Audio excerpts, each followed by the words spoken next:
Bismillahirrahmanirrahim. Assalamualaikum warahmatullahi wabarakatuh. Kali ini saya akan membahas aplikasi dari integral ya, yaitu menghitung luas bidang dalam koordinat polar ya. Jadi luas bidang dalam koordinat polar.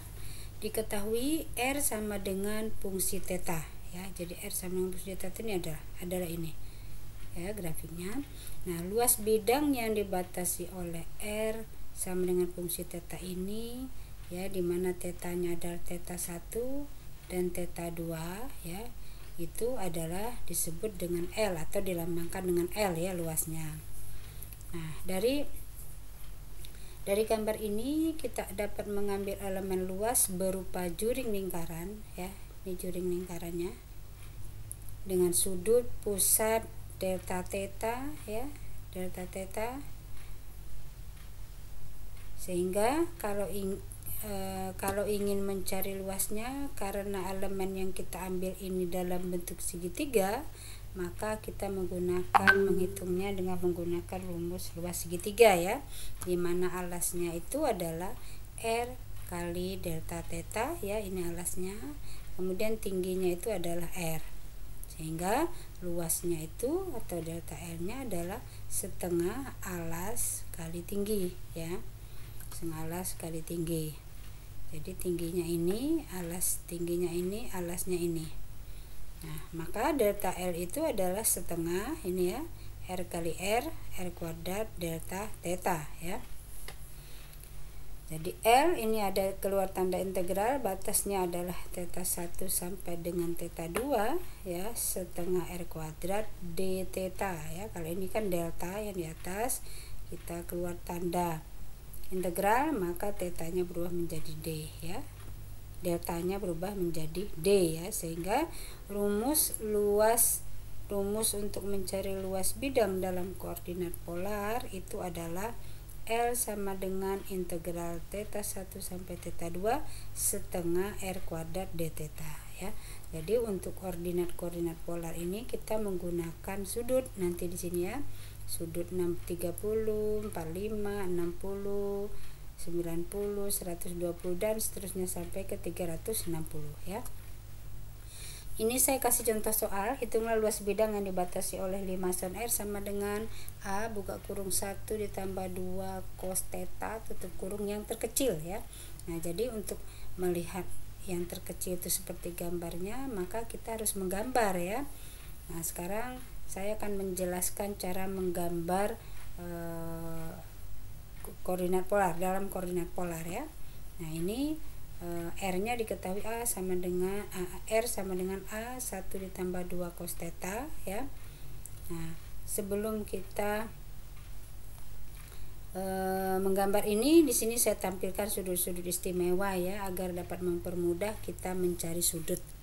Nah, ini saya tulis kembali ya. Nah, ini juga di video sebelumnya saya sudah jelaskan ya. Ada kuadran pertama yang positif adalah semua, kuadran kedua sin ya, kuadran ketiga tangen, kuadran keempat adalah cos ya. Kenapa ini saya tampilkan lagi? Supaya kita gampang gitu ya mencarinya, mencari hasil sudut itu dengan menggunakan sudut-sudut istimewa.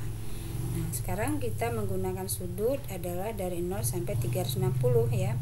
Nah, jika theta ini kita ganti dengan 0 derajat, maka dia R sama dengan A1 ditambah 2 cos 0 ya.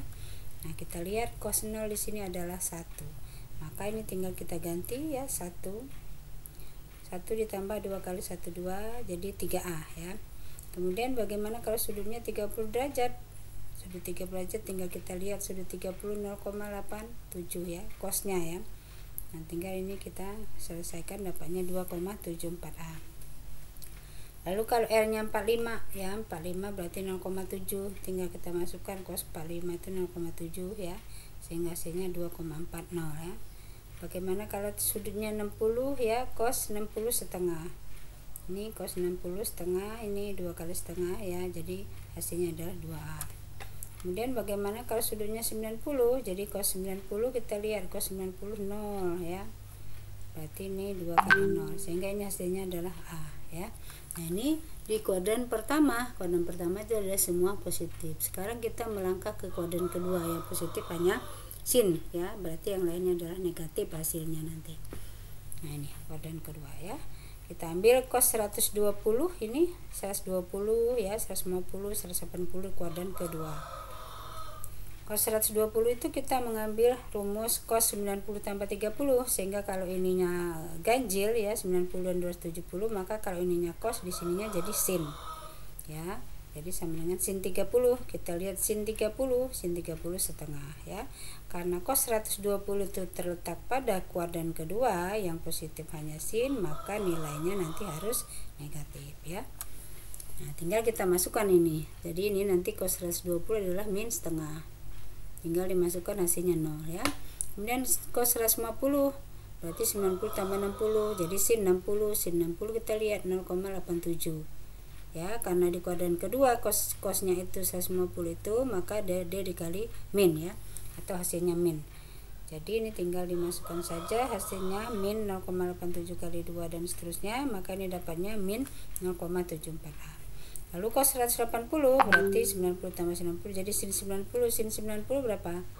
1 ya. Nah karena terletak di kuadran kedua, dia jadi min 1 ya. Tinggal kita masukkan ke rumus ini ya, angka-angkanya dapatnya min A ya. Nah sekarang kita di kuadran ketiga. Kuadran ketiga ada 210 sampai 270 ya, yang positif hanya tangen, yang lainnya adalah negatif. Nah ini ya, cos 210 kita ambil yang genap, 180 tambah 30, maka kalau genap ininya, jadi genap itu 180 tambah sama 360 ya. Kalau ininya cos, ini juga cos. Jadi cos 30 berapa? Kita lihat cos 30 0,87 ya, terletak di kuadran ketiga berarti dikali min. Ini dimasukkan ke rumusnya sehingga hasilnya min 74A ya. Cos 240 berarti 180 ditambah 60. Jadi ini cos, ininya cos juga, cos 60. Cos 60 kita lihat dapatnya setengah ya. Nah, karena di kuadran ketiga maka ininya min. Nah, dimasukkan ke rumus ini ya, hasilnya adalah 0. Lalu cos 270 yaitu 180 ditambah 90, berarti cos 90 0 ya. Tinggal kita masukkan 0, hasilnya A ya. Nah, lalu kita ke kuadran keempat ya, yang positif adalah cos. Kuadran keempat, nah ini cos 300 ya, cos 300 270 tambah 30, jadi kita ngambil yang ganjil. Jadi kalau cos ininya sin ya, sama dengannya. Di video sebelumnya saya sudah jelaskan ya. Sin 30 kita lihat, sin 30 setengah ya, dia kuadran keempat jadi positif ya. Ini masukkan ke rumusnya, hasilnya 2A. Cos 330 ya, berarti 270 tambah 60 sama dengan sin 60. Sin 60 0,87 positif. Masukkan ke rumus ini, hasilnya 2,74A. Cos 360 270 tambah 90 jadi sin 90. Sin 91 ya. Karena ini terletak di kuadran keempat maka dia positif. Hasilnya adalah 3A. Lalu kita gambar ya. Nah demikianlah penjelasannya, cara mencari angka-angkanya dulu, baru nanti di video selanjutnya saya akan menjelaskan cara menggambar. Demikianlah, mudah-mudahan paham. Wabillahi taufiq wal hidayah. Wassalamualaikum warahmatullahi wabarakatuh.